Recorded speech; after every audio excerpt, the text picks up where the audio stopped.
It was the culmination of months of relentless work. A project I had poured my very soul into, designed to redefine our market position. The company-wide review was the stage, an opportunity to showcase innovation, to highlight the future. I sat there, heart pounding with anticipation, ready to see my vision presented to the entire executive board, our most important stakeholders. The air buzzed with expectation, a palpable sense of occasion. This wasn't just a presentation, it was a defining moment for our division, a critical juncture in our corporate trajectory. For 7 weeks, my life had been this project. Late nights blurring into early mornings, fueled by cold coffee and an unyielding drive for perfection. Every line of code, every strategic analysis, every nuanced design element bore my fingerprint. It was more than just a task, it was a personal crucible, a test of my capabilities. I meticulously refined algorithms, painstakingly crafted user interfaces, and painstakingly compiled market insights. The data was irrefutable, the potential impact immense. I believed in it, intrinsically. Then, she walked onto the stage. Sarah. My colleague. Confident, poised, utterly composed. The company logo glowed behind her, framing her perfectly as she took the remote. The first slide flashed up, and a cold wave of realization washed over me. It was my project. My data. My design. But her name. Her name emblazoned across the title slide. The entire narrative, the intricate details, the groundbreaking conclusions, all attributed to her. My breath caught, my vision narrowed, the room seemed to tilt. The initial shock was paralyzing. A visceral punch to the gut that stole my breath. Disbelief warred with a searing anger. How could this happen? How could she stand there, so brazenly, so shamelessly, claiming my intellectual property as her own? My hands clenched under the table, knuckles white. Every word she spoke, every confident gesture, felt like a direct assault, a public humiliation. The air in the room grew heavy, oppressive. I had to maintain composure, but inside, a storm raged, cold and absolute. My first instinct was to stand up, to shout, to expose the brazen theft right there, right then. But something stopped me. A quiet, calculating voice in the back of my mind. Rashness would only lead to a scene, to accusations without irrefutable proof in that very moment. It would devolve into a messy, subjective he said she said situation. So, I sat. I endured. I forced a blank expression, letting Sarah continue her performance, absorbing every stolen word, every appropriated slide. The silence was agonizing, yet necessary. As Sarah basked in the glow of stolen accolades, my initial anger began to transmute into something colder, more dangerous. This wasn't just about a project, it was about integrity, about respect. Confrontation now would be tactical suicide. I needed leverage. I needed undeniable, documented truth. I needed to understand the mechanics of her deception, to map out the perfect counter-strategy. The decision was made in that moment, I would play the long game. A game she wouldn't even know she was in. Sarah's theft wasn't just a spontaneous act, it revealed a pattern. She had always been opportunistic, adept at sidestepping accountability while claiming peripheral wins. But this was different. This was grand larceny. I began to review her corporate history, her previous project involvements, searching for any similar instances, any cracks in her polished facade. I needed to understand her modus operandi, to anticipate her next move, to understand the weak points in her seemingly unassailable position within the company. The passage of time felt both agonizingly slow and unnervingly fast. 8 months. 243 days. Each day, a deliberate act of restraint, of meticulous observation. Sarah continued to flourish, her career seemingly boosted by the success of my stolen project. She garnered praise, secured promotions, her reputation growing within the company, all built on a foundation of deceit. I watched, I learned, I waited. My resolve solidified with every commendation she received, every congratulatory email that landed in her inbox. My revenge began with documentation. Every email, every version control log, every project meeting minute, every casual conversation where my input was acknowledged, it was all meticulously cataloged. Screenshots, timestamps, audio notes from open meetings where project details were discussed. I built an undeniable, chronological narrative of my sole contribution. This was not just a collection of files, it was a fortress of truth, each piece a brick in the wall I was constructing around her lies, invisible to all but me. The challenge was not just to collect evidence, but to ensure my own actions remained unimpeachable. I continued to deliver exceptional work, to exceed expectations, to be a model employee. My performance reports were stellar, my collaboration with other teams seamless. No one could accuse me of being a disgruntled employee, of acting out of envy. My integrity had to remain beyond reproach, a stark contrast to the deceit I was uncovering. I was building my own credibility, strengthening my position within the company. I began to subtly, almost imperceptibly, set the stage. During casual water cooler chats, I would make passing remarks about the complexity of the stolen project, hinting at obscure technical challenges only the original architect would truly grasp.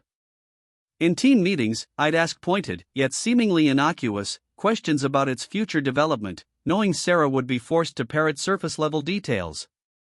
Each interaction was a small, almost imperceptible piece of the trap, designed to highlight her superficial understanding. Living with this secret, with the constant gnawing of injustice, was an immense burden. There were moments of profound doubt, whispers of just let it go. The emotional toll was real. I often questioned my own sanity, wondering if the endless strategizing was worth it. But then I'd remember Sarah's smug face, the audacity of her theft, and my resolve would harden. This wasn't just about revenge, it was about reclaiming my narrative, about proving that integrity still held value in this corporate landscape. As time progressed, Sarah became more deeply entrenched with my project. She was the public face, the spokesperson. She'd give updates, lead discussions, even mentor junior staff on aspects of the system she barely understood. Her confidence, born of ignorance and my silence, became her greatest vulnerability. The deeper she burrowed into the stolen work, the further she climbed on its merits, the more spectacular her eventual fall would be.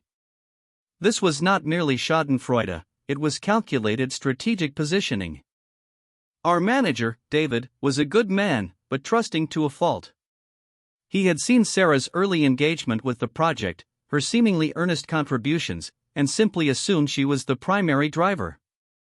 He'd often praise her efforts, completely oblivious to the deception unfolding under his nose. David's belief in Sarah was a shield for her, but also a vital part of my strategy. To expose her, I couldn't just accuse, I had to reveal the truth in a way that left no room for David, or anyone, to doubt. I knew I couldn't just drop the bomb in an HR meeting. The impact needed to be public, undeniable, and in front of the very audience that had witnessed her original deception. The perfect moment required specific conditions: high visibility, high stakes, direct client involvement, and a critical reliance on the stolen project's intricate details. It had to be a situation where her superficial knowledge would crumble under pressure, leaving her exposed for all to see. I meticulously tracked upcoming presentations and key client engagements. Then, the announcement came. A pivotal presentation to Innovate Tech, a potential new client whose partnership could redefine our company's future. The stakes couldn't have been higher. Sarah was slated to lead the technical deep dive, presenting her project's architecture and capabilities. My presence was required as a supporting expert on tangential systems.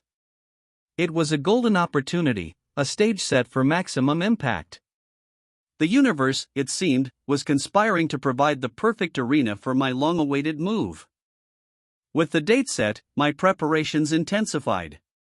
I refined my evidence, creating a concise, irrefutable package. I rehearsed my questions, timing my interventions with surgical precision. My goal was not simply to expose, but to dismantle. I needed to ensure that once the truth was revealed, there would be no avenue for Sarah to escape, no way for her to deflect or deny.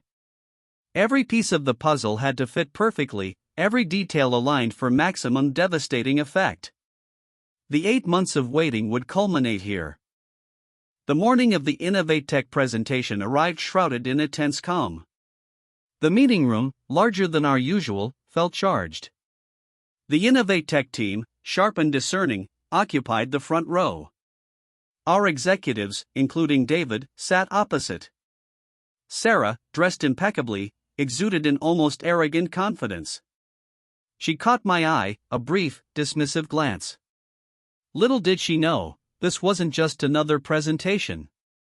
This was the day her carefully constructed edifice of lies would begin its dramatic, irreversible collapse.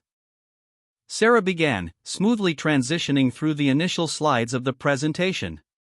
She spoke with practiced ease about her project's market potential, its innovative features, its projected impact. Her voice, confident and articulate, filled the room. The Innovate Tech team listened intently, occasionally nodding. She was a master performer, commanding attention, effortlessly navigating the high-level talking points. Every word was a dagger, every slide a fresh insult, but I remained outwardly serene, waiting for my cue. The technical deep dive began. Sarah started explaining the project's core algorithm, the very heart of my innovation. She used vague, generic terms, carefully avoiding specifics. It was clear she was reciting memorized phrases, not truly understanding the underlying mechanics. Innovatech's lead engineer, a sharp woman named Dr. Chen, raised an eyebrow. The first crack in Sarah's facade appeared. It was subtle, almost imperceptible to the untrained eye, but I saw it. I knew it was time to make my move. During the Q&A, after a particularly nebulous answer from Sarah about system scalability, I raised my hand. My voice, calm and measured, cut through the tension. Sarah, I began, could you elaborate on the specific asynchronous data handling protocols implemented for the real-time API integration, particularly regarding the dynamic load balancing across cloud instances? From my understanding, there was a unique challenge we addressed there. The question was technically specific, designed to reveal depth or lack thereof. A beat of silence hung heavy in the air. Sarah's confident demeanor faltered. Her eyes darted from me to David, then to Dr. Chen. She mumbled something about proprietary details and high-level overview, a desperate attempt to deflect. But Dr. Chen, a true expert, wasn't fooled. She pressed, politely but firmly. Sarah began to visibly sweat, her face flushing. The carefully constructed facade was starting to crack, revealing the panic beneath. The room grew still, everyone sensing the shift. This was my moment. Perhaps I can clarify, I offered, pulling up a specific slide on my laptop, which was mirrored on the main screen. It displayed a detailed architectural diagram, complete with my annotations and, crucially, timestamped version control logs showing my individual contributions to the very protocols Sarah had just stumbled on. These specific solutions were developed over a 2-week period in late February, I stated calmly, as documented here, and were critical to achieving our low-latency objectives. The room erupted into a murmur. David's face, initially confused, shifted to one of profound understanding, then disappointment. Dr. Chen looked at Sarah, then at me, an expression of quiet admiration mixed with professional disdain for Sarah's deceit. Sarah stammered, That's a collaborative effort. But my evidence spoke louder. I then projected a series of emails, showing her only offering vague feedback while I was submitting the core development. The truth, meticulously assembled, was now undeniable. David, our manager, now looked utterly shell-shocked. The depth of Sarah's deception, and his own unwitting complicity, was clearly sinking in. He interjected, his voice tight, Sarah, is this accurate? Her silence was deafening. The vibrant energy of the presentation had completely evaporated, replaced by a suffocating tension. The Innovate Tech team exchanged glances, their trust visibly eroded. The carefully cultivated image of our company's integrity, once shining, now tarnished by Sarah's actions. With Sarah completely exposed, I calmly, factually, walked through the critical contributions I had made, demonstrating my deep expertise in the very systems she had claimed. I didn't gloat, I simply presented the facts, allowing the weight of the evidence to speak for itself. The Innovate Tech team began asking me the detailed technical questions, bypassing Sarah entirely. It was a reclaiming of my narrative, a silent, powerful assertion of my rightful place as the project's true architect. Justice, in that moment, felt tangible. The presentation quickly devolved. David formally apologized to Innovate Tech, assuring them of an internal review and my direct involvement moving forward. Sarah was quietly, but firmly, asked to leave the room. Her departure was a pathetic spectacle, a once proud figure slinking away, utterly defeated. The Innovate Tech team, while clearly disturbed, appreciated the swift and decisive action. The damage was done, but swift honesty offered a path to redemption for the company's reputation, a path Sarah would never walk. The aftermath was swift and uncompromising. HR launched an immediate investigation, which lasted less than 48 hours. My meticulously documented evidence, spanning 8 months, left no room for doubt. Email trails, version control history, even witness accounts from junior staff Sarah had tried to mentor on my work, it all painted a devastating picture. The truth, once unearthed, became an avalanche, sweeping away her every defense. There was simply no way to spin her way out of this mountain of proof. The outcome was inevitable. Sarah was terminated for gross misconduct and intellectual property theft. The official announcement was discreet, citing irreconcilable differences and a breach of company policy, but the internal grapevine buzzed with the real story. Her career, built on a shaky foundation of lies, had spectacularly imploded. It was a stark, public reminder that integrity, no matter how long tested, ultimately holds sway. The silence of 8 months had finally spoken with an undeniable, resonant force. For me, the immediate relief was immense. David, genuinely apologetic for his oversight, not only ensured my proper credit but championed my promotion. My career, once stalled by Sarah's deceit, now surged forward. I was given full autonomy over the project and tasked with leading its next phase. The Innovate Tech deal, after some delicate negotiation, was salvaged, largely due to my transparent handling of the situation and demonstrable expertise. It was a hard-won victory, but a victory nonetheless. The experience left an indelible mark.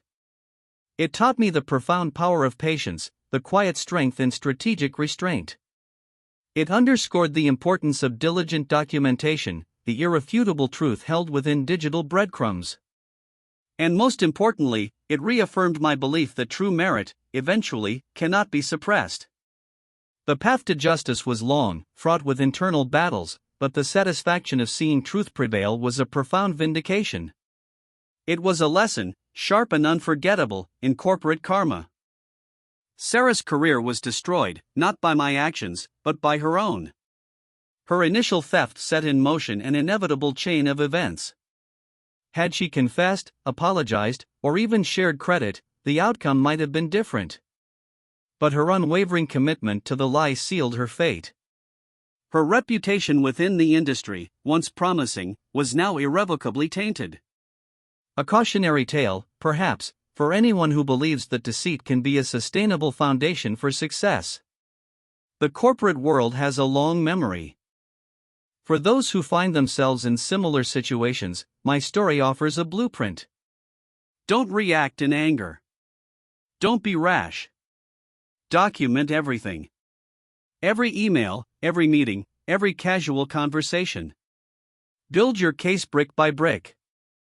Focus on your own performance, maintaining an impeccable record. And then, choose your moment. The right moment. Because when the truth is undeniable, when the evidence is irrefutable, justice, though sometimes delayed, will ultimately prevail. Your voice, armed with facts, will be heard. The scars remain, a reminder of the battle fought and won. But also, a testament to resilience.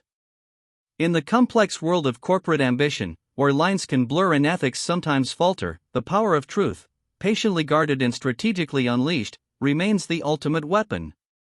It's a truth that cost me 8 months of internal struggle, but delivered a lifetime of vindication.